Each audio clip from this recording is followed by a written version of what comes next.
vayamos temprano. ¿Ya? Pero básicamente, bueno, ¿de qué se trata la osteomalacia? Es una deficiencia de vitamina D. ¿Ya? Puede ser por muchas causas. ¿Sí? La principal causa, obviamente, es la exposición. Hay un déficit en la exposición de la vitamina D.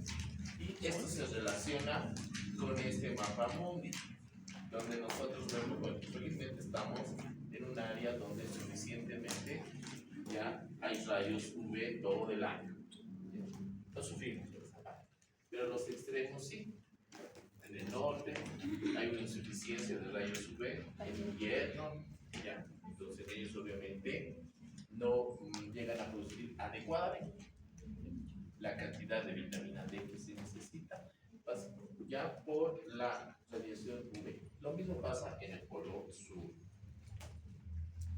Es bien importante la radiación UV para que nosotros podamos llegar a sintetizar vitamina D, teniendo en cuenta que la vitamina D va a llegar a absorber el calcio, tanto en el intestino como en el hígado y en los sitios, ¿verdad? Entonces, básicamente la osteomalacia es esa deficiencia, es ese trastorno en la mineralización disminuida o bien defectuosa, ¿ya? De los osteoides recién formados en el sitio de recambio óseo. ¿Estamos de acuerdo?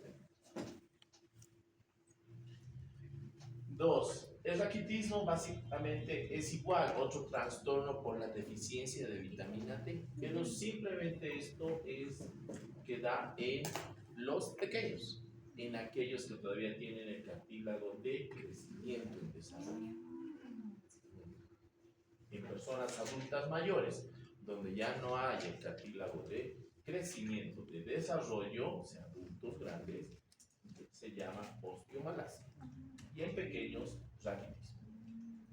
¿Está bien?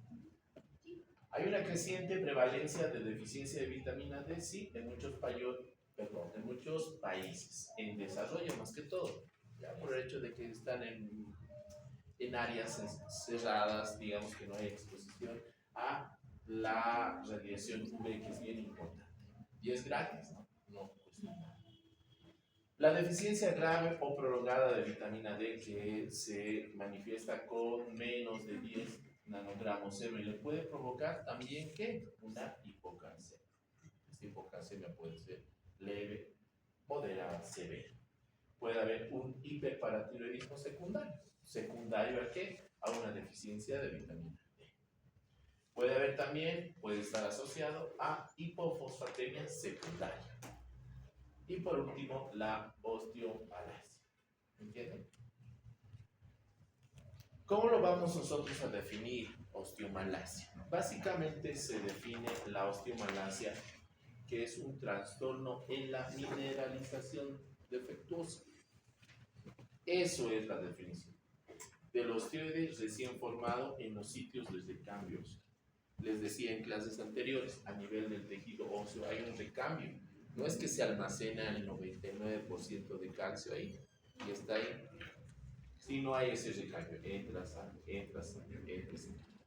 Y en ese recambio obviamente va a haber un trastorno ya en la mineralización, haciendo que el paciente tenga ya predisposición a fracturas, porque las placas óseas están débiles, deformes. Les decía, las causas, pueden haber muchas causas ya por la cual hay una deficiencia de vitamina D, pero la principal va a ser por falta de exposición solar, o por un aporte exógeno de vitamina D defectuoso o mínima. Son estas las causas de osteomalacia y la más frecuente. Otras causas pueden ser por mala absorción de la vitamina D. ¿Secundario a qué esta mala absorción? Y aquí hablamos de la resección gástrica, las derivaciones de ayuno biliares, resección intestinal por alguna trombosis, ya. Llegan a producir una disminución en la absorción de vitamina D. Enfermedades ya como la enfermedad celíaca, la enfermedad de Crohn, también pueden producir deficiencia en su absorción. A nivel hepático, ya sabemos que en la síntesis de la vitamina D estamos a nivel de hígado, ya la hidroxilación. Si tenemos una alteración a nivel hepático, también puede haber una deficiencia de vitamina D. Otro importante, a nivel renal, la insuficiencia renal crónica, pacientes que hacen hemodiálisis. Ya, estos pacientes obviamente van a tener un déficit de ¿qué? De la 1-hidroxilasa, que se encarga en la hidroxilación de la vitamina D. Entonces, si está ausente, va a haber disminución de vitamina D. ¿Entienden? Y otras alteraciones que también tienen repercusión, pero no tanto como la falta de la exposición o el aporte deficiente de vitamina D. Más del 90% es secundario a esto. El restante 10% son por estas alteraciones. ¿Estamos de acuerdo? ¿Dudas, preguntas hasta acá? No, no veo. Patogenia. Básicamente, ¿cómo llega a formarse esta alteración? Va a existir una anomalía nuevamente en la mineralización. Ocurre como una consecuencia de niveles inadecuados ¿de qué? De calcio, fosfato, ¿ya? Que esos van a ser secundarios a la disminución de vitamina D. O puede ser a la presencia de una matriz ósea anormal o a una inhibición directa del proceso de mineralización. Entonces, ¿dónde va a ir a actuar la osteomalacia? En la mineralización. Existe una anomalía, existe un defecto en la formación. Por tanto, el paciente tiende a tener esta osteomalacia. Y en los niños sería sacrificio. ¿Y a quién tenemos que nosotros evaluar? ¿Quiénes son esta población que está afectada por osteomalacia? ¿Ya? Básicamente va a ser, bueno, todos vamos a estar expuestos ya en la población, pero sobre todo pacientes que, primero que estén aislados, ¿ya? Pacientes que no tengan la exposición al sol adecuada, pacientes que estén, digamos, en áreas cerradas. Esos son nuestros primeros grupos. ¿Ya? 2, pacientes que tengan dolor óseo crónico, varios meses con el dolor, ¿ya? Y bueno, ¿qué pasa? Su dolor, y no encontramos una causa que justifique este dolor. Que tenga un aumento en la sensibilidad ósea. ¿Está bien? Esos son los pacientes que nosotros tenemos que considerar. 2, pacientes adultos jóvenes. Es muy poco frecuente que en los adultos jóvenes exista una alteración ósea. Pero si el paciente adulto joven sufre una fractura traumática, que por levantar algo o por hacer un paso tiene una fractura, tenemos que pensar en ellos. Porque eso no es normal. Contra un paciente entre 20, 40, 50 años, obviamente tiene muy poca frecuencia en presentar alguna patología atraumática que llegue a una fractura. Entonces tenemos que pensar en ellos. ¿Está bien? También pacientes, bueno, sabemos que el consumo de glucocorticoides a la larga nos van a llegar a producir osteopenia, osteoporosis. También hay que descartar qué tal tiene 35 años, tiene su artritis reumatoide, consume por mucho tiempo glucocorticoides. Entonces esa es la causa. Entonces vamos por ahí. Pacientes con asociadas a una mala absorción a nivel intestinal, gastrointestinal, enfermedades celíacas, enfermedades de Crohn, colon irritable. Pacientes que hayan sido sometidos a cirugías bariátricas, y ya les he dicho en clases anteriores. ¿Es el boom? Sí, pero recién vamos a llegar a ver las consecuencias de este procedimiento, y en eso están las avitaminosis, y está metido la vitamina D en esto. ¿Ya?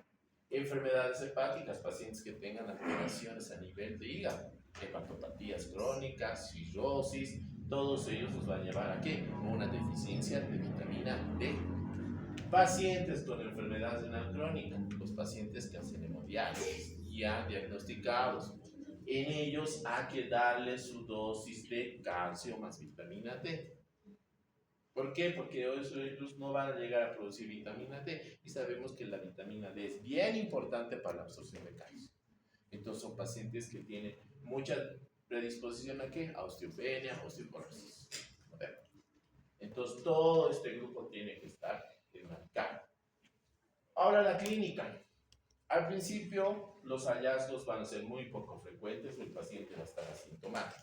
Muchos de nosotros podemos llegar a tener incluso osteopenia, porque muchos no consumen calcio o no toman calcio. Y básicamente es una dieta a base de carbohidratos, ¿entienden? Entonces llega un momento en que ellos, no, pues estamos tranquilos, pero esto va a pasar años, meses, ya, donde el paciente ya va a tener una característica de síntomas que son bien comunes, si se dan cuenta. Un dolor difuso a nivel de tejido óseo, entonces podemos tener un dolor, capaz de un golpe, capaz de una enfermedad, qué sé yo. Dolor en las articulaciones, lo mismo, no es nada específico. Si te duelen las articulaciones interfarrángicas proximales, lo primero que tenemos que pensar es en artritis reumatoide, siempre y cuando que sean bilaterales, ¿ya? Y que sean por más de 6 semanas. ¿Entienden? No es, me duelen las articulaciones, ¿hace cuánto? Hace 3 días. No es artritis reumatoide. ¿Ya? Entonces el paciente tiene que cumplir ciertos criterios. ¿Entienden? Debilidad muscular, puede tener debilidad muscular, ¿por qué? Puede ser hipotiroideo, puede ser Cushing, puede ser diabético, puede tener un síndrome constitucional, todos ellos tienen debilidad muscular. Ya, no es específico. Dificultad para caminar, puede ser por alguna alteración osteoarticular, ya, una tendinitis, una contractura muscular, qué sé yo. Entonces se dan cuenta que tampoco los signos y síntomas son tan específicos. ¿Está bien? Bueno, la presentación, obviamente ya la presentación va a ser un paciente que va a tener un dolor a nivel del tejido óseo, esquelético. No es un dolor localizado, es un dolor difuso, muy difícil de valorar, ¿ya? Va a tener una debilidad muscular proximal, una marcha miopática, con propensión a fracturas atraumáticas. Debe sospecharse de osteomalacia en pacientes con osteopenia, elevación de la fosfatasa alcalina sérica e hipofosfatemia o hipocalcemia. Y eso vamos un poquito adelantando en qué laboratorios nosotros debemos pedir. Hasta acá sabemos que el paciente tiene ¿qué? Debilidad, tiene un dolor osteoarticular difuso. Nada más. O bien el paciente presenta una fractura atraumática, sin un impacto. Entonces, en ese tenemos que pensar. Y tenemos que pedir en los laboratorios que estábamos ahí adelantando. Tenemos nuestro diagnóstico clínico. Y ya les he dicho, el diagnóstico clínico es más del 90% de tu diagnóstico. No te puedes basar. ¿A qué dirá laboratorio? No. Laboratorio y placas de rayos X o estudios imagenológicos nos sirven para confirmar lo que nosotros estamos sospechando. Eso no se olvide nunca. Entonces tenemos un diagnóstico del 90% clínico de que este paciente pueda que tenga osteomalacia. Nos ayudamos con placas radiográficas para ver pseudofracturas, alteraciones en la estructura ósea. Nos ayudamos con laboratorios para pedir. ¿Qué laboratorios? Ya les estaba adelantando. Una química sanguínea, la fosfatasa alcalina, niveles de calcio, hormona como la PTH y fósforo o fosfatos. Y eso tenemos que encontrar alteraciones. ¿Qué tipo de alteraciones? Vamos a ir adelantando. Pero a todo esto, ¿cuál es el diagnóstico de toda patología? Ya les he dicho, la biopsia es el gol estándar para cualquier patología. ¿Ya? ¿Cuál es el gol estándar para, no sé, una neoplasia? La biopsia. Tú no le puedes decir a la paciente, sí, tienes una neoplasia tantos. No, hasta que no tengas la biopsia. Y en esta patología es lo mismo. Una biopsia de crestas, transiliaca con tetraciclina, sometida y evaluada a histomorfometría, es el gol estándar para que tú llegues al diagnóstico de osteomalacia. Entonces, no se olvide, la biopsia. Pero laboratorios, ¿qué vamos a pedir? Básicamente, tenemos que medir una fosfatasa alcalina elevada, bueno, una fosfatasa alcalina, la FAL, un calcio, fósforo, calcio urinario, vitamina D y PTH. En un estudio ya de pacientes que han sido sometidos a biopsia ya de cresta, se ha visto que los diagnósticos de ellos asociados a estudios de laboratorio pidiendo fosfatasa alcalina, obviamente la fosfatasa alcalina tiene que estar elevada. Eso se da entre el 95 y 100% de los pacientes. Entonces, casi el 100% de los pacientes tienen la fosfatasa alcalina elevada.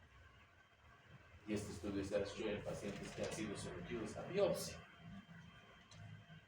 Calcio y fósforo en un 27 y 38% han estado bajos. O sea, su sensibilidad y especificidad es muy baja. Calcio urinario, 87, un poquito más. Nos ayuda bastante la sensibilidad. La vitamina D, en más del 100% la vitamina D está por debajo de 15. ¿Entiendes? Entonces esta tiene una alta sensibilidad y especificidad. Y la PTH, que ya tiene que estar elevada, igual, más por 100%. O sea, todos los pacientes que han sido diagnosticados por biopsia de osteomalacia han tenido una PTH elevada, vitamina D baja y la fosfatasa alcalina elevada. Entonces, nosotros, ¿qué tenemos que pedir en laboratorio? Una fosfatasa alcalina, tenemos que pedir dosificación de vitamina D y la PTH. ¿Y qué vamos a buscar ahí? Elevación de la FAL, disminución de la vitamina D y elevación de la PTH. Y ahí ya tenemos el diagnóstico, incluso sin biopsia. El hecho de la biopsia no es fácil, un procedimiento invasivo, tenemos que buscar el especialista adecuado, pero con estos 3 laboratorios podemos llegar a un diagnóstico casi el 100%. ¿Estamos de acuerdo? Y lo mismo acá, ¿cómo lo vamos a llegar a justificar? Veamos, la fosfatasa alcalina tiene que estar alta. El incremento debido al aumento de la actividad osteoblástica en respuesta a la mineralización defectuosa. Por esto existe una fosfatasa alcalina elevada. ¿En qué otra patología quirúrgica encontramos fosfatasa alcalina elevada? No. La pancreatitis no te da la FAL elevada. En pancreatitis ustedes tienen que buscar amilasa y lipasa. De estas dos, ¿cuál es la más efectiva? No, la lipasa.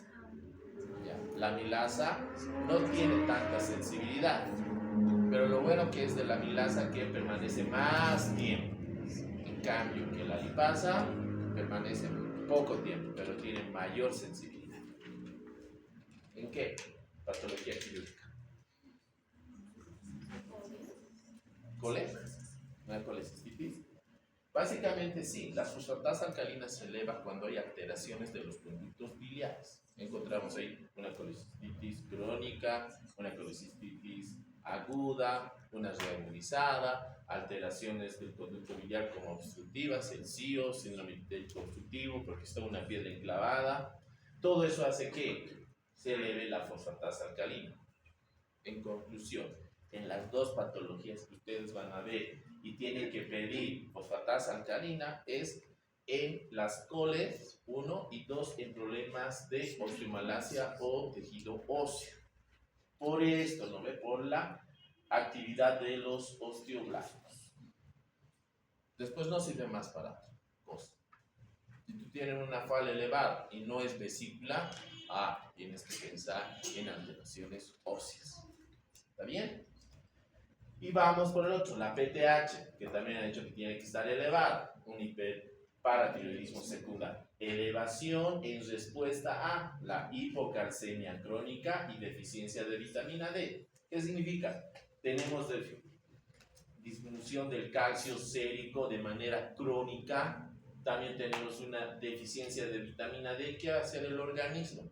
Automáticamente por retroalimentación va a empezar a producir más PTH. Esto justifica este mecanismo.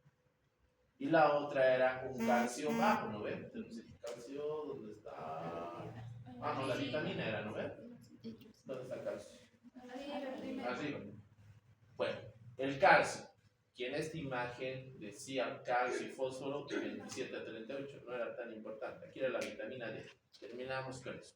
Vitamina D, acá está, bajo, o puede estar normal.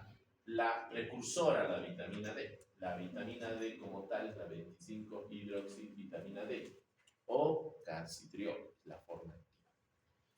Niveles reducidos indican deficiencia de vitamina D común en osteomalacia, porque no hay ya la absorción, ya el paso de vitamina D de hígado a riñón, de riñoncito a suero, y por ende no va a haber la absorción a nivel de tejido, a nivel de intestino, que es lo que más queremos. Por eso.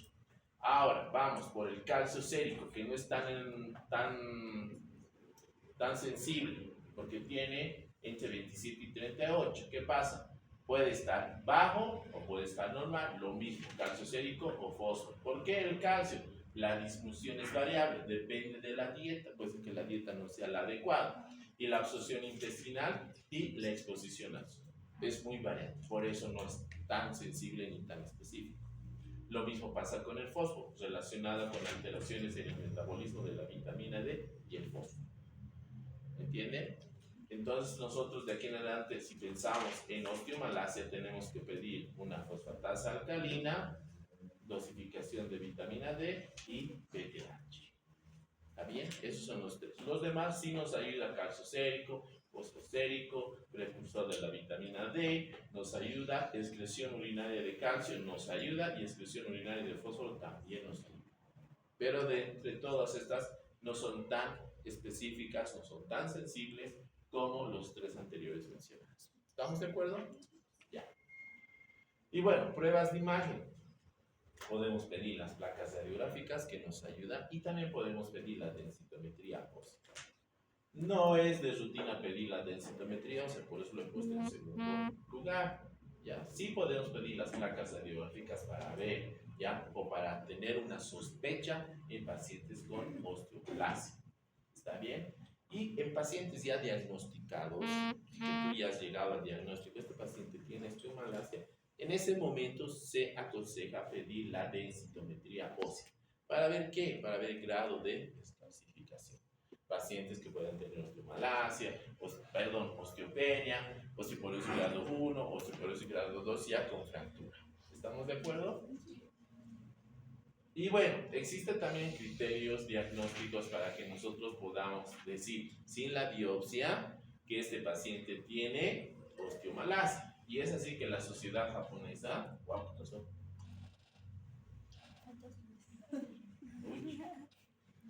Ya.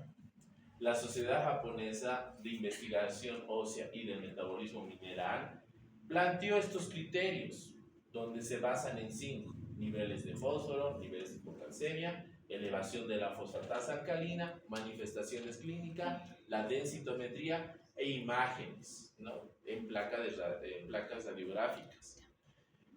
Si cumplen los 5 criterios, el diagnóstico es hecho, ¿no? Está definido. Osteomalacia definida, todos los criterios. Pero si es una osteomalacia posible, tienen que tener los niveles de hipofosfatemia o hipocalcemia bajas, más elevación de la fosfatasa alcalina, más 2 de los otros 3 criterios. Eso dice la sociedad. ¿Entiendes? Puede ser manifestaciones o puede ser densitometría ósea baja o inferior o osteopenia. Entonces esos criterios también nos ayudan a evaluar si este paciente puede tener osteomalacia. Si fuera el caso, nosotros estamos dudando, puede ser posible que tenemos que pedir una biopsia. ¿Verdad? Y si no se puede hacer la biopsia, te dice no tengo dinero o el paciente no lo quiere hacer, básicamente nosotros tenemos que pensar que es por deficiencia de ¿qué? De vitamina D. Y tu tratamiento va a ser empírico basado en la prevalencia. ¿Cuál es la más frecuente? Deficiencia de vitamina D. ¿Listo? Entonces le vas a dar vitamina D. Pero también nosotros tenemos que tener diagnósticos diferenciales. No todo lo que parece es osteomalacia. Nuestros diagnósticos diferenciales que tenemos que plantearnos son la enfermedad ósea de Paget, 1, mieloma múltiple, 2, hiperparatiroidismo y fracturas osteoporóticas. Estos son nuestros diagnósticos diferenciales que tenemos que plantearnos nosotros cuando estamos frente a una posible osteomalacia. Y obviamente pidiendo, digamos, para descartar la enfermedad de Paget, pidiendo laboratorios para descartar mieloma múltiple, pidiendo laboratorios para descartar hiperparatiroidismo, pidiendo estudios para descartar osteoporosis. Descartamos esto, osteomalacia. ¿Está bien? Ahora el tratamiento. Básicamente el tratamiento va a ser la administración de ¿qué? De vitamina D. Pero no solo vitamina D, también debemos administrar calcio. Deben asegurar una ingesta de calcio adecuado de 1 a 2 gramos al día. 1. Asociado a necesidades de vitamina D. ¿De cuánto era la necesidad de un paciente adulto? De 400-800 unidades día. Y cuando hay osteomalacia por deficiencia de vitamina D, no le vas a dar esa cantidad. Vas a subir la cantidad ¿a cuánto? A 30.000 hasta 100.000 unidades de vitamina D. No todos los días, sino semanales. Cada semana. Hasta que tengan niveles adecuados de vitamina D y luego haces un tratamiento de mantenimiento. Ver la fisioterapia en la exposición a rayos ultravioletas, por eso está aquí el surcito, y la vitamina D con su calcio. Entonces, eso es el manejo del paciente con osteomalacia. ¿Está bien? ¿Preguntas hasta acá? ¿No? ¿Y eso es todo? Era fácil. ¿Qué dice? El secreto de la educación es enseñar a la gente de tal manera que no se den cuenta de que están aprendiendo hasta que sea demasiado tarde. Entonces, terminamos con esto. Y ya. A ver si tienen alguna pregunta. ¿No? ¿Está claro? ¿En los niños es el mismo tratamiento, doctor? Sí, pero en los niños la diferencia es que tienes que aumentar los niveles de dosis de vitamina D, porque en la tabla que les he mandado anterior sus requerimientos son mayores. ¿Qué más? ¿Otra pregunta? Doctor, esa deformidad de la piel Ya. ¿es crónico? Estas deformidades se dan cuando en los pacientes se los encuentra la deficiencia de vitamina D en el raquitismo. Porque como están sus cartílagos de crecimiento todavía activos, se están desarrollando.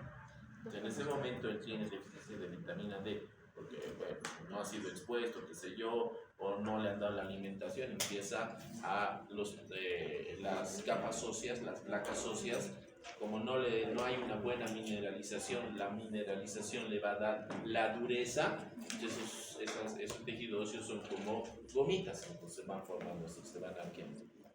Y ahí se van a osificar. ¿Otra pregunta? ¿Han entendido? ¿Sí? Muy bien, ¿están preparados para